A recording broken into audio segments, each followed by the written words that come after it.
Hello everyone, myself doctor Bharat Singh Meena from government college Kota. आज हम non aqueous solvents के अंतर्गत जो टॉपिक डिस्कस करेंगे वो हमारे प्रीवियस लेक्चर में जो टॉपिक डिस्कस किए थे उसी का रिमेनिंग पार्ट है। तो आइए सबसे पहले हम डिस्कस करते हैं विलायकन अभिक्रियाएं, जिसे हम सॉल्वेशन रिएक्शंस के नाम से भी जानते हैं।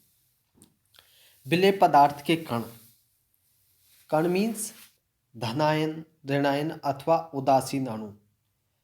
जब विलायक अणुओं के साथ कांटेक्ट हो जाते हैं अथवा जुड़ जाते हैं तो इस क्रिया को हम कहते हैं सॉल्वेशन या विलायकन।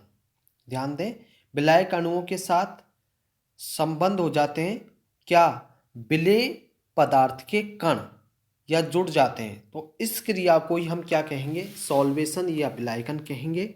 और इस क्रिया के बाद जो प्रोडक्ट बनता है या बने हुए उत्पाद को हम कहते हैं विलायक संकर या सॉल्वेट। विलायक अणुओं के साथ विलेय पदार्थ के कण आयन द्विध्रुव आकर्षण बल, हाइड्रोजन बंध अथवा उपसहसंयोजक बंध द्वारा जुड़ सकते हैं। ये तीन टाइप के जो बॉन्ड बताए हैं, जिसमें पहला था आयन द्विध्रुव आकर्षण बल, दूसरा हाइड्रोजन बंध अथवा कोऑर्डिनेट बॉन्ड द्वारा ये विलेय पदार्थ के कण के द्वारा विलायक अणुओं के साथ कांटेक्ट में आ सकते हैं। अब आप देखिए कि उपसहसंयोजक बंध बनने में विलायक के अणु इलेक्ट्रॉन दाता, जिसे लुईस क्षार के नाम से जानते हैं, अथवा इलेक्ट्रॉन पाता, जिसे लुईस अम्ल के नाम से जानते हैं, दोनों की भांति व्यवहार कर सकते हैं। किस केस में? उपसहसंयोजक बंध बनने की केस में। देखिए यहाँ पर ये BF3 का एग्जाम्पल है और साथ ही है NH3। यहाँ BF3 विलेय है और लुईस अम्ल की भांति कार्य कर रहा है।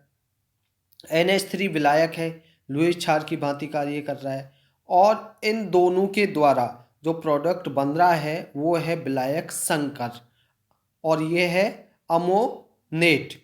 इसी प्रकार से Ki+SO2 का एग्जाम्पल ले सकते हैं और उसमें भी विलायक संकर सॉल्वेट का निर्माण होता है। अब जो तीसरी रिएक्शंस है केमिकल रिएक्शंस में, वो है आपकी सॉल्वोलाइसिस या विलायक अपघटन। इस सॉल्वोलाइसिस में क्या होता है कि विलायक अणु दो भागों में अपघटित हो जाता है और उनका एक अथवा हम कहें दोनों भाग विलेय कणों के साथ जुड़ जाते हैं। अपघटित होने के बाद या तो एक भाग विलेय कणों के साथ जुड़ जाएगा अथवा दोनों भाग भी विलेय कणों के साथ जुड़ जाएंगे।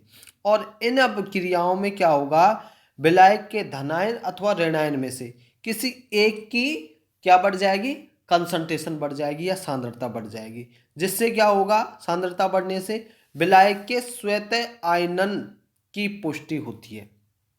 कंसंट्रेशन बढ़ने से विलायक के स्वतः आयनन की पुष्टि हो जाती है और इसको हम उदाहरण के माध्यम से समझते हैं। देखिए ये आपका जल अपघटन है, हाइड्रोलिसिस। इसमें क्या हुआ, H2O और ये H2O दोनों आपस में रिएक्शन करके एक तो हाइड्रोनियम और एक हाइड्रोक्सिल आयन बना रहे हैं। तो यहाँ पर क्या हो रहा है, विलायक का स्वतः आयनन। इसी प्रकार से कॉपर सल्फेट और H2O की रिएक्शन होने पर CuOH का H2S सल्फेट आयन और हाइड्रोनियम आयन बन रहे हैं। तो यहाँ पर विलायक धनायन की सांद्रता में वृद्धि हो रही है। इसी प्रकार से साइनाइड और H2O का एग्जाम्पल ले सकते हैं। दूसरा है हमारा अमोनिया अपघटन। अमोनिया अपघटन में देखें आप, अमोनिया और अमोनिया इन दोनों के मध्य रिएक्शन होके अमोनियम बन रहा है और ये NH2- यहाँ पर विलायक का स्वतः आयनन हो रहा है। इसी प्रकार से विलायक धनायन की सांद्रता का उदाहरण SiCl4 और NH3 का ले सकते हैं और विलायक ऋणायनों की सांद्रता में वृद्धि का H-NH3 का एग्जाम्पल हम ले सकते हैं, जहां पर विलायक ऋणायनों की सांद्रता में वृद्धि होती है।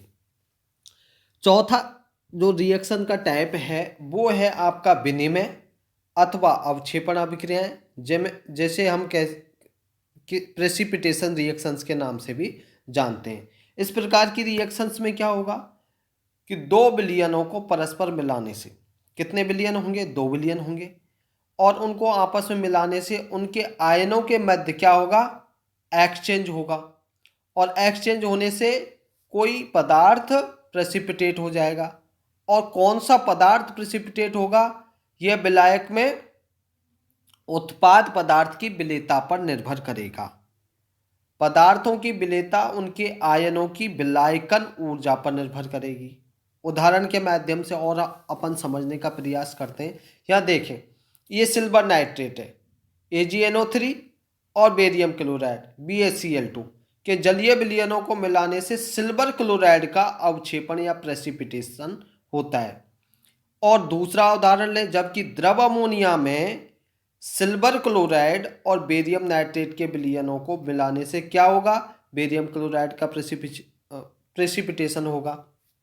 आप देखें, AgNO3 और BaCl2 दोनों को मिलाने पर AgCl और ये बेरियम नाइट्रेट का निर्माण हुआ है।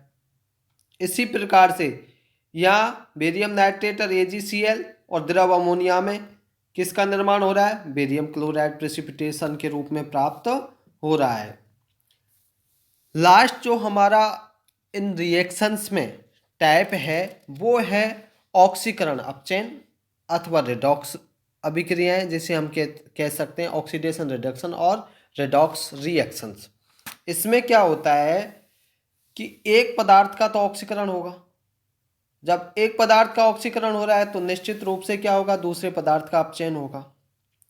और ये जो रिएक्शंस हैं सामान्यतः विलायक की नेचर पर डिपेंड नहीं करेंगी, लेकिन जो विलायक है वो स्वयं ऑक्सीकृत अथवा अपचयित हो सकता है।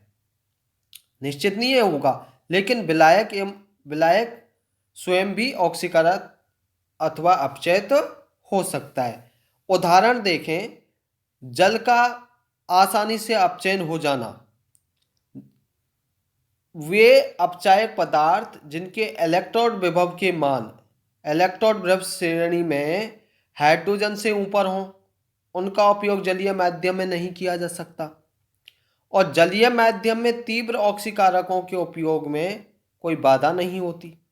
इसके विपरीत आप देखें, आप अमोनिया ऑक्सीकरण के प्रति संवेदनशील है, और द्रव अमोनिया में तीव्र ऑक्सीकारकों का उपयोग नहीं किया जा सकता। इन दोनों के विपरीत और देखें आप, द्रव सल्फर डाइऑक्साइड एक ऐसा विलायक है जो ऑक्सीकरण अथवा अपचयन दोनों क्रियाओं के प्रति उदासीन है। और ये जो उदाहरण है द्रव SO2 का, ये रिडॉक्स अभिक्रियाओं के लिए एक उत्तम माध्यम है। तो ये आपने 4-5 टाइप की जो रिएक्शंस थी उनके बारे में डिटेल से उदाहरणों के माध्यम से समझा। अब हम नेक्स्ट जो हमारा टॉपिक है वो है द्रव अमोनिया, लिक्विड अमोनिया। द्रव अमोनिया के जल जैसे गुण और आसानी से उपलब्ध होने के कारण, एक तो जल के जैसे गुण है और आसानी से उपलब्ध हो जाता है। इसका उपयोग कहाँ कहाँ किया जाता है? विभिन्न कार्बनिक एवं अकार्बनिक संश्लेषणों में। किसके रूप में किया जाता है? एक उत्तम सॉल्वेंट या विलायक की भांति किया जाता रहा है। अब आप देखें कि जल अणु की भांति अमोनिया के अणु में भी केंद्रीय नाइट्रोजन परमाणु sp3 संकृत अवस्था में होता है।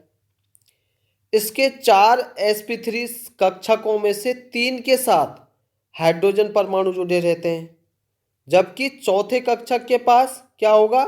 एक एकाकी इलेक्ट्रॉन युग्म होगा। ये देखिए आप, ये आपको दिखाई दे रहा है, ये एकाकी इलेक्ट्रॉन युग्म है। इस प्रकार एक पिरामिड आकार में ध्रुवीय अणु की रचना होती है। ये देखिए, ये पिरामिड आकार है और ये आपको ये ध्रुवीय अणु की रचना दिखाई दे रही है। ध्रुवीय अमोनिया अणु की संरचना इस प्रकार की होती है। अब आगे आप देखिए कि अमोनिया अणु की ध्रुवीय संरचना केंद्रीय नाइट्रोजन परमाणु के छोटे आकार और उच्च विद्युत ऋणात्मकता के कारण अमोनिया अणुओं में प्रोटॉनों को ग्रहण करने की एक प्रबल शक्ति होती है। तीन कंडीशन है। एक तो अमोनिया अणु की ध्रुवीय संरचना है, केंद्रीय नाइट्रोजन परमाणु का छोटा आकार है और उच्च विद्युत ऋणात्मकता के कारण इसकी प्रोटॉनों को ग्रहण करने की प्रबल शक्ति होती है। यह जल की तुलना में प्रबल क्षार है। कौन? अमोनिया। इसके साथ ही इसके अणुओं में प्रबल हाइड्रोजन बंध पाए जाते हैं, जिससे क्या होगा? अणुओं का संगुणन हो जाता है। किस प्रकार से? प्रबल हाइड्रोजन बंध के कारण। ये देखिए, ये NH3 है, ये तीनों हाइड्रोजन, ये नाइट्रोजन और इस पर ये लोन पेयर। इसी प्रकार से ये दूसरा अमोनिया अणु है और पहले वाले के नाइट्रोजन और दूसरे वाले के हाइड्रोजन के मध्य आपको हाइड्रोजन बंध दिखाई दे रहा है। इसी प्रकार से इन अमोनिया अणुओं का संगुणन है। तो अमोनिया अणुओं में हाइड्रोजन बंध के कारण संगुणन इस प्रकार से आपको दिखाई देगा। इस प्रकार के संगुणन के कारण क्या होगा कि अमोनिया के जो गलनांक और क्वथनांक के वैल्यूज हैं वो इस समूह के अन्य हाइड्राइडों जैसे PH3, AsH3, SpH3 आदि की तुलना में कैसे होंगे? उच्च होंगे। और जल की तुलना में ये मान कैसे होंगे? कम होंगे। इसलिए जल की तुलना में तो दुर्बल विलायक है, अन्यथा एक उत्तम विलायक है। किसकी तुलना में दुर्बल विलायक है? जल की तुलना में। अब जल की तुलना में आप यहाँ भौतिक गुणों को देखेंगे द्रव अमोनिया के, तो आपको इस प्रकार से दिखाई देंगे। दोनों का कंपैरेटिव इस टेबल में दिया गया है, NH3 और H2O। इसका ये फ्रीजिंग पॉइंट है अमोनिया का, तो 195.2 और इसका H2O का 273 है, H2O का ज़्यादा है। इसी प्रकार से इसका बॉइलिंग पॉइंट भी H2O का ज़्यादा है, डाइइलेक्ट्रिक कांस्टेंट भी H2O का ज़्यादा है और डाइपोल मोमेंट भी H2O का ज़्यादा है। इसकी रिलेटिव विस्कोसिटी भी H2O की ज़्यादा है और यहाँ पर केवल इलेक्ट्रॉन एफिनिटी ये NH3 की ज़्यादा है। और यहाँ नेक्स्ट आप देखेंगे जो स्पेसिफिक कंडक्टेंस है वो आप इन दोनों की देखिए, तो आपको इस प्रकार से अमोनिया और जल दोनों के फिजिकल प्रॉपर्टीज में जो अंतर दिखाई दे रहा है वो इस प्रकार से शो होता है। अब आप आगे देखेंगे द्रव अमोनिया में पदार्थों की विलेयता, solubility of substance in liquid ammonia. Liquid ammonia में द्रव पदार्थों की विलेयता किस प्रकार से होती है? तो पहले तो हम देखेंगे इनऑर्गेनिक कंपाउंड्स। देखिए, जो जल है, जल की तुलना में द्रव अमोनिया के डाइइलेक्ट्रिक कांस्टेंट का मान है वो कम होगा और यह आयनिक यौगिकों के लिए एक अधिक उत्तम विलायक नहीं है। आयोडीन जैसे खूब सारे इलेक्ट्रॉन वाले पदार्थ इसमें विलयशील होते हैं। किसमें? द्रव अमोनिया में। और द्रव अमोनिया में हैलाइडों की विलेयता का जो क्रम है वो इस प्रकार से घटता हुआ दिखाई देगा। ये देखिए, हैलाइड आयोडाइड की सबसे अधिक विलेयता है, उसके बाद ब्रोमाइड और लास्ट में फ्लोराइड। तो ये इसका विलेयता का घटता हुआ क्रम है। और क्लोराइडों में जैसे NaCl है, बेरियम क्लोराइड है, अमोनियम क्लोराइड ही विलयशील होते हैं। फॉस्फेट, सल्फेट जैसे जो बहुऋणायनी लवणों को छोड़कर शेष अमोनिया लवण इसमें विलयशील होते हैं।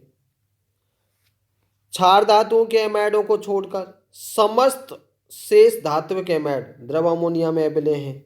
किस अबिलय होते हैं? और क्षार धातुओं में से लिथियम का एमाइड LiNH2 इसमें अबिलय ही रहता है। अब आप देखें, नाइट्रेट, थायोसाइनेट, परक्लोरेट और अधिकांश साइनाइड लवण इसमें विलयशील होते हैं, जबकि oxide, hydroxide, sulphate, carbonate, phosphate और सल्फाइड और अधिकांशतः सल्फाइड यौगिक इसमें अबिलय रहते हैं। कार्बनिक यौगिकों के लिए देखिए, द्रव अमोनिया में एल्कोहल, हैलोजन व्युत्पन्न, कीटोन एस्टर, सरल ईथर, फिनॉल और उसके व्युत्पन्न विलयशील होते हैं। ये जितने भी हैं जो कार्बनिक यौगिक हैं वो सब इसमें विलयशील होंगे और एरोमेटिक यौगिक जनरली इसमें अल्प विलयशील होंगे। ध्यान दें, जो एरोमेटिक यौगिक हैं वो अल्प विलेयशील होंगे। नेक्स्ट आता है आपका मेटल्स एंड नॉन मेटल्स। इसमें देखिए क्षार धातुएं, क्षारीय मृदा धातुएं, एल्यूमिनियम और आदि अन्य धातुएं जिनके आयनन विभव, ऊर्ध्वपातन ऊर्जा का मान कम और विलयन ऊर्जा का मान अधिक हो, द्रव अमोनिया में विलयशील होती हैं।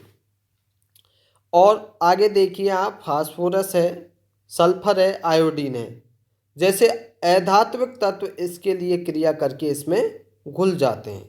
उदाहरण देखें आप, ये सल्फर और ये अमोनिया, तो इस प्रकार से इन दोनों की रिएक्शन होने पर N4S4 बनता है।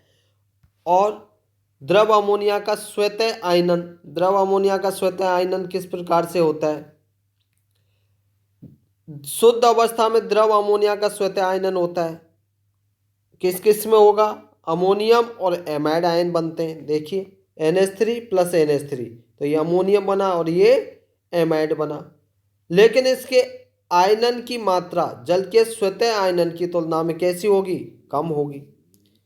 जल के लिए 25 डिग्री सेल्सियस पर जो आयनिक गुणनफल है हाइड्रोनियम और हाइड्रोक्सिल आयन का, वो 1 × 10⁻⁻14 होता है, जबकि द्रव अमोनिया के लिए -50 डिग्री सेल्सियस पर जो आयनिक गुणनफल है NH4+ और NH2- का 1.9 × 10⁻33 होता है। तो द्रव अमोनिया का स्वतः आयनन किस प्रकार से होता है? और द्रव अमोनिया के जो अणु की संरचना, द्रव अमोनिया अणुओं में हाइड्रोजन बंध के साथ संगुणन, जल के साथ उसकी फिजिकल प्रॉपर्टीज और solubility of substances in liquid ammonia के बारे में हमने डिटेल से डिस्कस किया। और साथ ही डिस्कस किया हमने विलायकों में संपन्न की जा सकने वाली रासायनिक अभिक्रियाओं का। Thank you.